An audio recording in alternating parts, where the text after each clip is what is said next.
ബി.ജെ.പിയിലേക്ക് വരികയാണെങ്കിൽ കേന്ദ്ര സർക്കാരിനെ സംബന്ധിച്ചിടത്തോളം ഇതുമായി ബന്ധപ്പെട്ട ചില വിവരങ്ങളുണ്ട്. അത് ഒരുപക്ഷെ നമുക്ക് പൂർണ്ണമായും അങ്ങനെ എല്ലാ മന്ത്രിസഭയും അല്ലെങ്കിൽ എല്ലാ കാലഘട്ടത്തിലും എന്നുള്ളതല്ല. ഈ ബി.ജെ.പി ആണല്ലോ അല്ലെങ്കിൽ എൻ.ഡി.എ ആണല്ലോ ഇപ്പോൾ രാജ്യം മുഴുവൻ പടർന്നു പന്തലിച്ചിട്ടുള്ള ഒരു പൊളിറ്റിക്കൽ പാർട്ടി. അവരെ സംബന്ധിച്ചിടത്തോളം തുടർച്ചയായി ബി.ജെ.പി ഇപ്പോൾ അധികാരത്തിലിരിക്കുന്ന ഒരു സാഹചര്യമുണ്ട്. അതേസമയം ബി.ജെ.പിയുടെ മുൻ പ്രധാനമന്ത്രിയായിരുന്ന എ.ബി. വാജ്പേയിയുമായി ബന്ധപ്പെട്ടാണ് ഇത്തരത്തിൽ ചില വിവരങ്ങളുള്ളത്. അദ്ദേഹത്തെ സംബന്ധിച്ച് 13-ാം നമ്പർ എന്നത് അദ്ദേഹത്തിന് ദൗർഭാഗ്യമുണ്ടായിരുന്ന ഒരു നമ്പറാണ് എന്നും പിന്നീട് അത് ഭാഗ്യമായി മാറി എന്നുമൊക്കെ അദ്ദേഹത്തിൻ്റെ കാലഘട്ടത്തിലും വലിയ തോതിൽ ചർച്ച ചെയ്യപ്പെട്ട ഒന്നാണ്. അതിന് കാരണം മറ്റൊന്നുമല്ല, 1996 ആയിരുന്നു ഈ എ.ബി. വാജ്പേയി ഭരണത്തിൽ ഏറിയത്.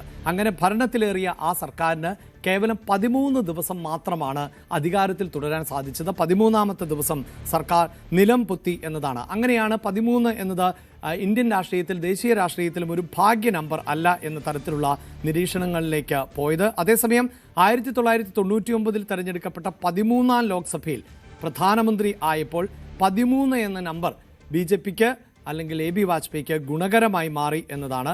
ഒക്ടോബർ 13-നായിരുന്നു അദ്ദേഹം സത്യപ്രതിജ്ഞ ചെയ്ത് അധികാരമേറ്റത്. അവിടെയും ഒരു 13 ഉണ്ടായിരുന്നു എന്നത് മാത്രവുമല്ല, അന്ന് ആ സർക്കാരിന് 5 വർഷം കാലാവധി പൂർത്തിയാക്കാനും സാധിച്ചു.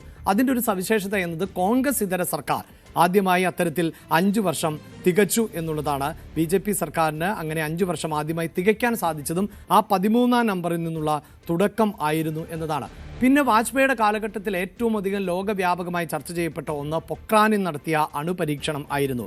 അതിൻ്റെ തീയതിയും മെയ് 11-ഉം 13-ഉം ആയിരുന്നു എന്നതാണ് ഈ വാജ്പേയിയുമായി ചേർത്ത് വെക്കേണ്ടത്. അതോടൊപ്പം തന്നെ 13 വീണ്ടും അദ്ദേഹത്തിന് ഭാഗ്യ നമ്പർ അല്ലാതെയായി മാറി എന്ന് പറയുന്ന ഒരു സാഹചര്യം കൂടിയുണ്ട്. അത് മറ്റൊന്നുമല്ല, ഈ ഭീകരാക്രമണം, പാർലമെൻറ്റിലെ ഭീകരാക്രമണം നടന്നത് വലിയ തോതിൽ നാണക്കേടായിരുന്നു നമ്മുടെ രാജ്യത്തിനും നമ്മുടെ സുരക്ഷാ സംവിധാനങ്ങൾക്കുമെല്ലാം. അത് നടന്നതും ഒരു 13-ാം തീയതി ആയിരുന്നു എന്നതാണ് എടുത്തു പറയേണ്ടത്. അതേസമയം 2021 സെപ്റ്റംബർ 13-ന് ഇങ്ങനെ ഒരു ഭീകരാക്രമണം നടന്നതിന് ശേഷം 2004-ലെ 14-ാം ലോക്സഭാ തെരഞ്ഞെടുപ്പ് വിധി വന്നത് മറ്റൊരു മെയ് 13-ന് ആയിരുന്നു.